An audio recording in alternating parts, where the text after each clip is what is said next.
little bit more in tune to certain things, or you've got the possibility of an attachment or something you don't want or whatever, it's a little bit more strong for those kinds of people. It's a little stronger. It's good, too, for people who are mediums that give readings if they really need to clear their room of that, heavier energy after they do their readings for the next person to come in. That's another one that can be used for. We were at Phenom. We didn't make it to Phenom this year, but last year we were at Phenom, and the last day we got bought out by the gal that owns and runs the Lizzie Borden House. So our sprays are carried in the gift shop at the Lizzie Borden House. Oh, that is awesome now. Yeah, in Fall River. So we decided... Oh, I want to go there so bad, y'all. Right, yeah. Oh, I want to go there so bad. Mm-hmm. Yeah, I've never been to the East Coast. I've never been to the East Coast. Never. Never. Not anything over there. The only thing I've ever done on the East Coast, and it was like southeast, was Florida. I lived in Tampa, Clearwater, Florida, when I was like 18 years old. So, I mean, that was like, I'm going to get on my own. I don't need you guys. I'm out of here. Florida, man. Hang 10. I'm out of here. I don't even have a surf, So I go to Florida and all that. And I mean, that's as east as I got. I've never been up to New York. I've never been anywhere. I lived in Chicago, but that's Midwest. Yeah. Chicago, I mean, that's about it. Yeah, boy. And they would come up to me and go, hey, you want to go to the game, drink a beer, and eat a dog? And I'm like, what the? Or want to come go with? And I'd be like, come go with who? Are you going to finish the sentence? Because they'd be like, well, you going to answer? And I was like, are you going to finish? I mean, at least in Texas we may talk slower, but at least we, complete our thoughts and our sentences. And then someone can, have an educated, information to answer your question. So who's going and where are we going? And they go, God, you're so Ellie Mae, just say anything. I'd be like, oh my God. Wow. Y'all are easily entertained here, you know what I mean? They got a real big kick out of this little Texas chick and, Lonnie, back in 1990. But, God, I'm so old. So, since you signed with ASAP Entertainment LLC, what are your plans? What do you guys have planned to take over the world of horror, or what? Just the world. Just the world. That sounds kind of fun. And it's really cool because I personally, just from doing a lot of the paranormal conventions that are just strictly paranormal that V and I have done over the years, we've noticed that a lot of the bigger conventions are merging paranormal with horror. And they're getting a bigger turnout. A lot of the strictly paranormal, sometimes there's so many now. And the bigger conventions themselves don't seem to do well without the merging. And I think it's the perfect time to merge the two. And, I'm really hoping that a lot of these conventions that we go to anyway, we're able to go to sort of in a different way. We can bring something else to these places that we go to anyway, and just sort of kind of like Scarefest. And phenomenology do. They do a little of both. Now, when you get into the other portions of it, like the gamers, and you add all that, then it gets a little out of hand. It does. It gets a little crazy, and I'm not saying anything about gamers or anything like that. My son is a huge gamer, and I suck at them, okay? I'm hating on all you guys that can play the crap and master it in a week. But anywho, neither here nor there with that. It does get out of hand, and then, but I have seen paranormal conventions and things like that. The attendance is just not there right now, and it's really kind of scary. Exactly. Because they're fun. I mean, they're really fun. And I was scheduled to speak at Phenomenon or Phenomenology, whatever you want to call it, this time. But things just didn't work out, and I just didn't have extra money to, get up there, and I couldn't sell anything. And it was just like maybe next year, and I don't know. I'll kind of watch how things go before I make my decision on conventions and things like that. But ASAT are so much fun. I know they are, and I'm looking forward to the one in August up here in Hill House Manor, in Texas. It's going to be hot, but it's going to be so amazing because my next week's guest her name's Phil Gray, and she's a psychic medium, and she's going to be there giving a free gallery. It comes with your ticket purchase. I mean, who does that? It's never right.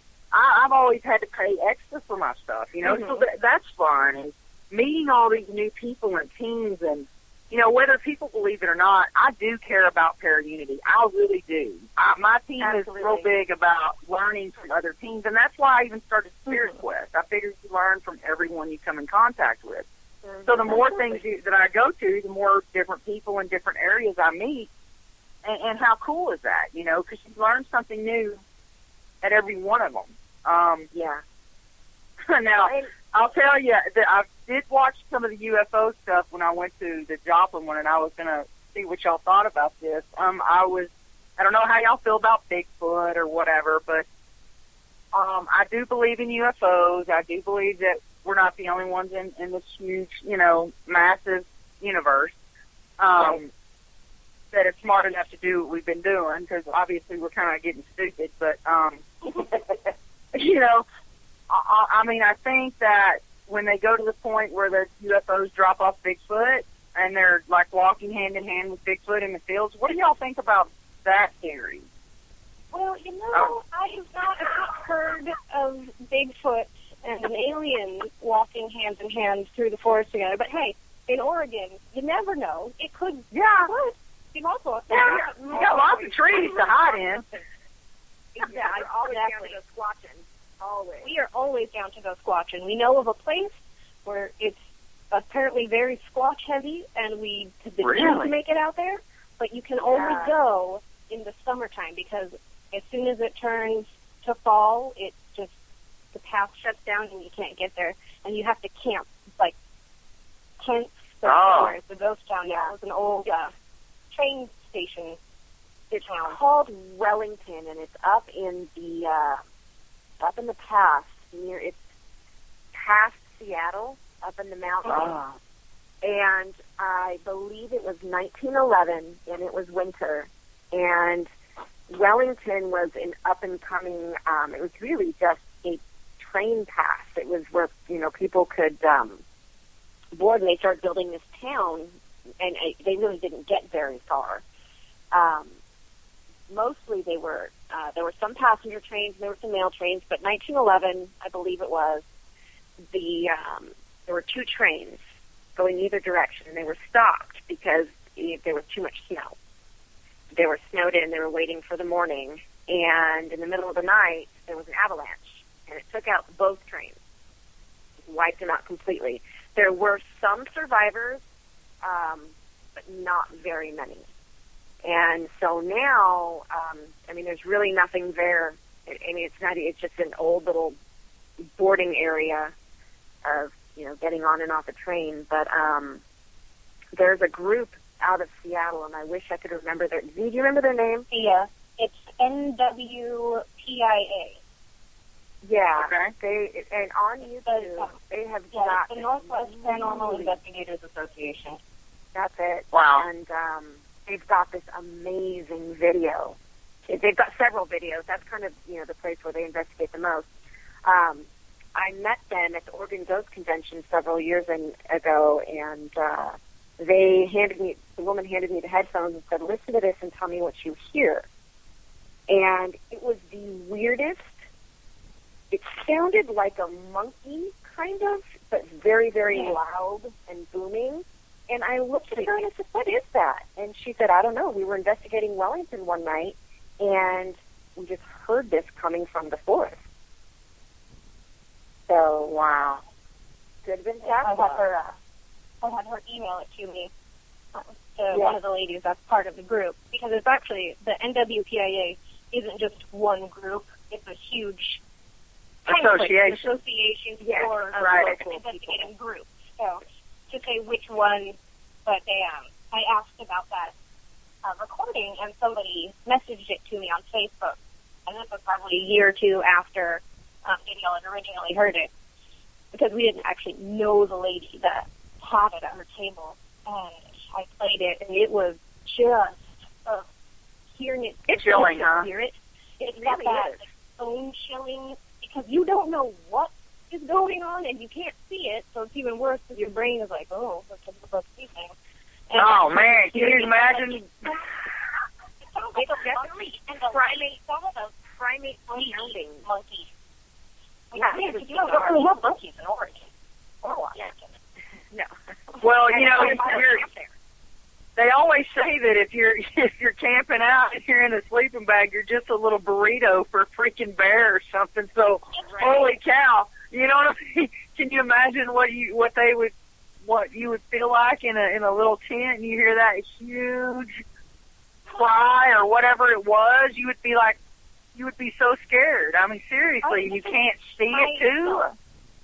That would be my first thought. I'd be like, well, this is today I die. This right now. This is how I die. By squash. Right? Right? I'm out. I know. I don't You get a chance to I'm brown. You're going to die first, that's all. It would be me. I'd be the first dead one. If we went camping and there was a squash, I'd be like, all right, guys, run. So I'll just stand here in my little burrito sleeping bag. It's okay. It's fine. This is how it happens, guys. It's okay. Yeah. If you get a chance, Selena, check out the Wellington videos on YouTube. They're pretty cool. They caught, I mean, you can visibly see, they've got these cement posts. They built all this cement wall so that there wouldn't have any more avalanches out there. But, you know, and they were just starting to film and investigate. They were just walking in, and you can see this little face peek out from behind one of the posts. Oh. Oh, yeah. Yep. It's pretty good. Yeah. Now, is it a face of a primate or is it a face of a spirit? It's a spirit. Okay. Because I can do the spirit. If it was a primate, I'd be like, we're good, you know? Because they're bigger than you, and they're probably starving, and you look like a freaking side of ham or something to them, and I'm like, I'm not into that whole thing. I like camping, but I'd rather camp in an RV or a really, like cabin or something. I don't really like being in a tent. Yeah, because the snakes, I'm not a real big snake fan. No, ma'am. And spiders, I'm good with those. I'm good with all kinds of stuff, even really nasty entities. But I don't like spiders. I mean, I will literally look like Jesus walking on water, getting away from a spider web. So it's pretty funny. No, I don't do spiders either. They have too many legs. They look like wall crawlers, and I hate them. It's gross. They don't scare me. They just really gross me out, and they piss me off. Like, get out of my house. I have to admit, I will burn them with a lighter until they freaking pop. I can't stand spiders. I'm like, you're going to die. I have rules in my house. You can be anywhere but my bedroom and the bathroom. And you find your way outside, we're fine. Just don't come in these two places. We have no problem. Yeah, except for the fact that I have giant spiders that live in my house for whatever reason. Thank you. And recently I've discovered a new kind. They are all black. Their front arms look like scorpion stingers. And they have a white smiley face on their ass end. And I'm like, no, it doesn't look like a smiley face. It looks like the face on the Necronomicon screaming demonic chants to raise the devil. What is this? And I looked it up, and it's apparently a jumping spider. Yeah, as if it needed to be worse with its scorpion hands and screaming ass. It jumps. Oh, Why? Why? Why do you do this? Those ones I will not kill because they jump, and I know that if I tried to kill one, it would jump at my face, I would fall, and then I would break my neck and die. It's like, no, fine, the house is yours now. This is the spider's house. I'm moving. There was my bed. There was one in my bed one morning, and I almost set my